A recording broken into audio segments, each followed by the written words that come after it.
Bon vendredi les pirates, j'adore le vendredi, c'est le jour du live, on va se retrouver à 19h dans le live, ça va être quelque chose de top, top, top. On va parler de la formation qui est sortie cette semaine sur le repas, le fameux repas au restaurant que vous avez subi au départ, hein.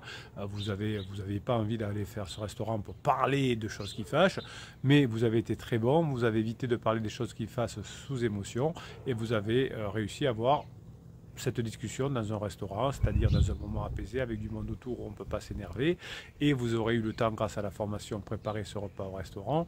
Vous aurez pu préparer ça et gérer bien cette situation, ce qui vous aura permis de transformer le passif en actif, c'est-à-dire qu'à la fin de ce restaurant, vous serez, grâce à la formation que vous retrouvez en descriptif de cette vidéo dans le catalogue des 120 formations, vous seriez à même de récupérer plus facilement votre conjoint. En tout cas, vous aurez créé une pierre à l'édifice qui va vous aider à aller dans le bon endroit.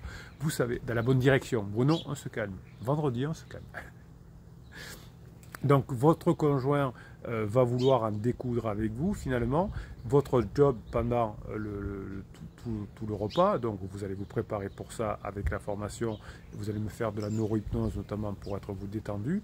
Vous allez créer un contexte où il n'y a pas d'anxiété, où il n'y a pas de frustration et où on va éviter la colère extrême inutile. Donc le contexte, l'environnement, le restaurant, le fait que vous êtes préparé va vous aider, hein, mais vous pouvez, grâce à cette stratégie, on va en parler au restaurant, éviter les disputes avec une personne qui est en crise, qui a les symptômes d'une personne qui aurait des troubles de personnalité.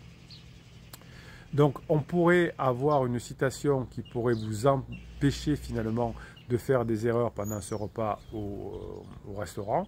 Vous allez avoir ceci en tête: ne vous disputez jamais avec quelqu'un qui croit en ses propres mensonges.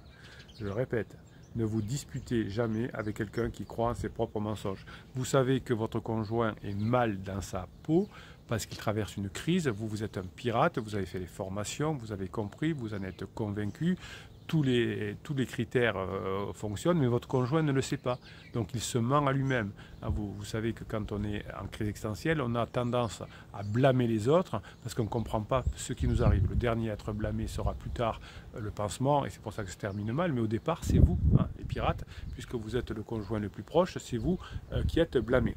Ne vous disputez jamais avec quelqu'un qui croit en ses propres mensonges.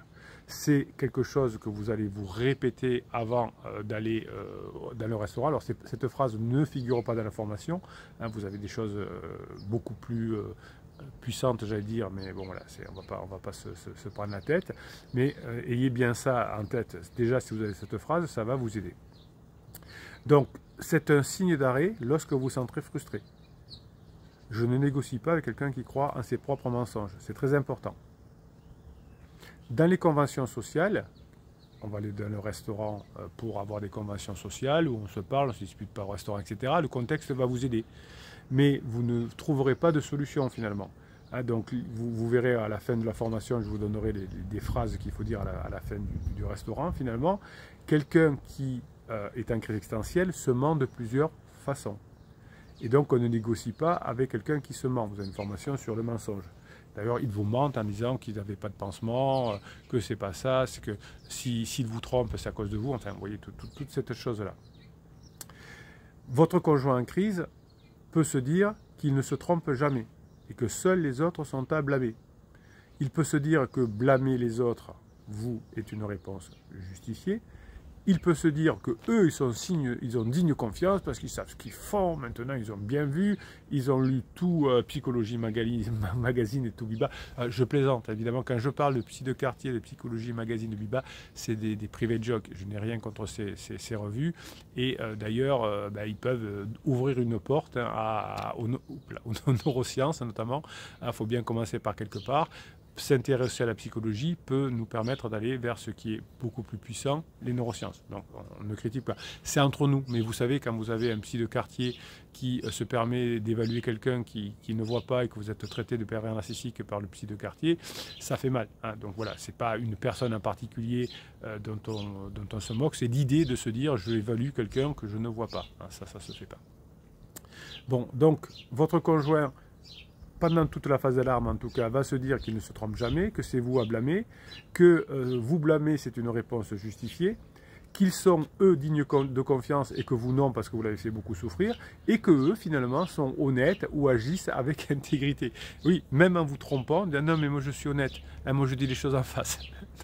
Non, tu n'es pas honnête, tu as trompé, tu as menti, tu mens à tes enfants, mais vraiment parfois on a l'impression d'être honnête. Donc, quand vous allez rentrer dans le restaurant, vous allez dire je ne négocie pas avec quelqu'un qui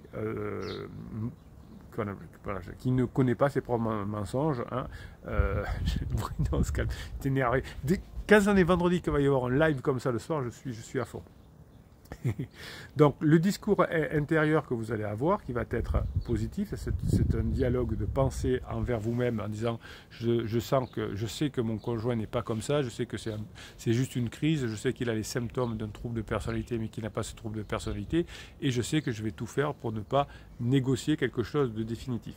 Donc la raison pour laquelle vous ne devez pas au restaurant discuter de choses très graves, de prendre de décisions définitives à l'issue de ce repas au restaurant, je vous apprends à le faire dans la formation, eh bien la personne qui croit en ses propres mensonges va prendre des mauvaises décisions. Vous avez vu dans la formation de la semaine dernière comment on prend des bonnes décisions.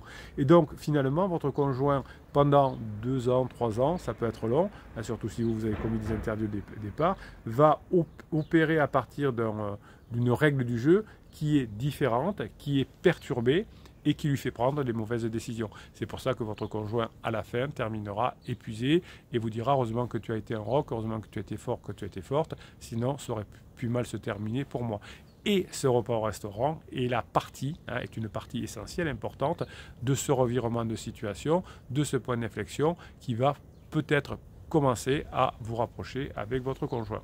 Donc il faut vous accepter que vous ne gagnerez pas pendant la crise existentielle, mais que vous allez finir la crise existentielle en étant toujours ensemble. Le but, c'est pas de gagner ou de perdre. Et pour ce repas au resto, c'est la même chose. Le but n'est pas de gagner ou de perdre, mais de se rapprocher.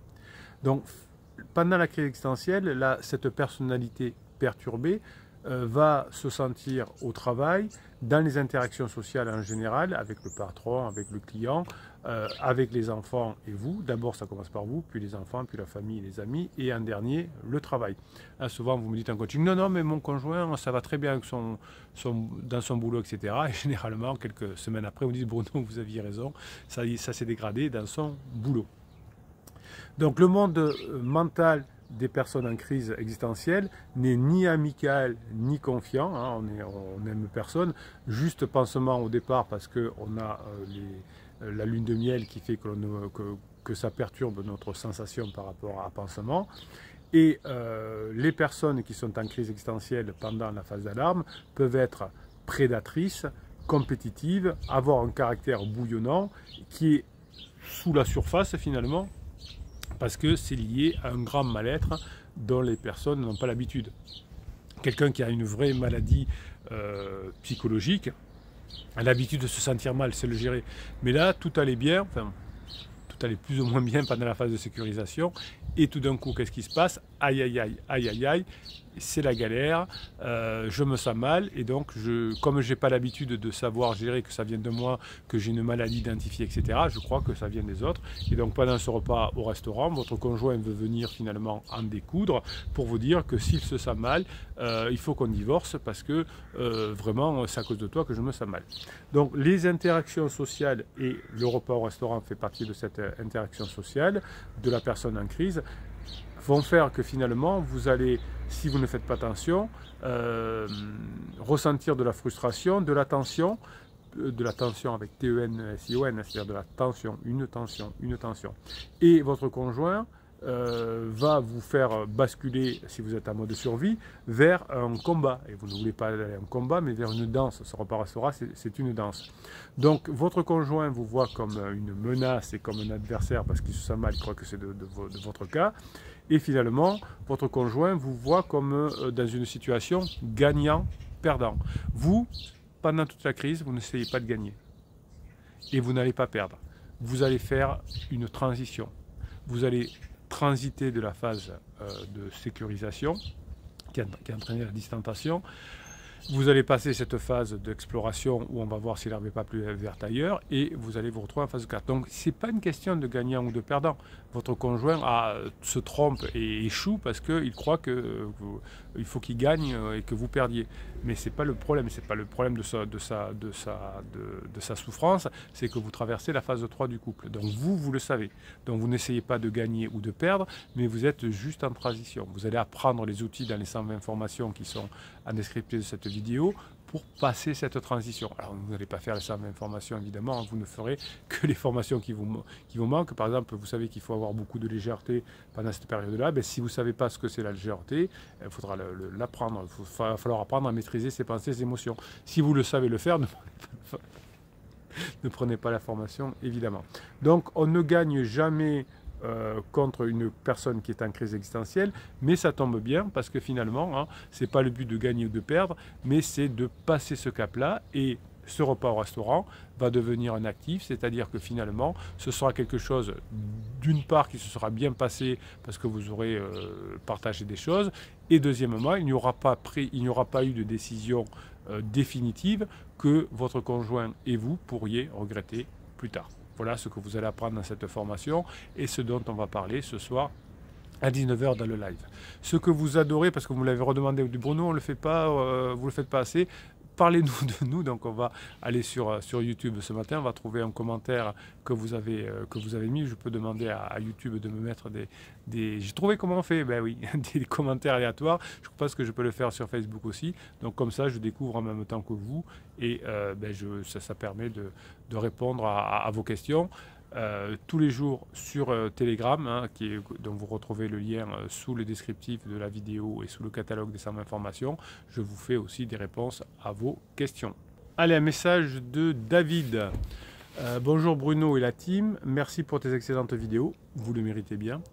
Je suis tombé malheureusement sur des vidéos de coaching avec Silence Radio, etc. Ah, c'est ballot. Alors, c'est à la fois ballot, mais c'est normal parce que ça vient de choses américaines et les personnes qui reprennent ça en France font beaucoup de marketing, hein, payent des pubs sur YouTube, etc.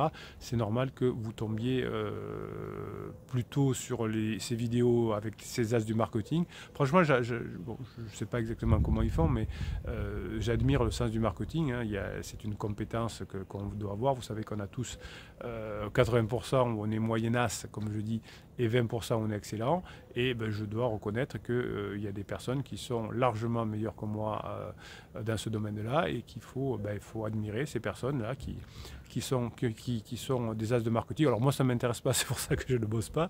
Je préfère vous donner des réponses concrètes, précises avec les neurosciences tous les jours. Mais effectivement, il faut reconnaître le talent des personnes qui savent faire du marketing et être présents sur les réseaux sociaux. Du coup, je pense que j'ai fait une bêtise. J'ai dit oui.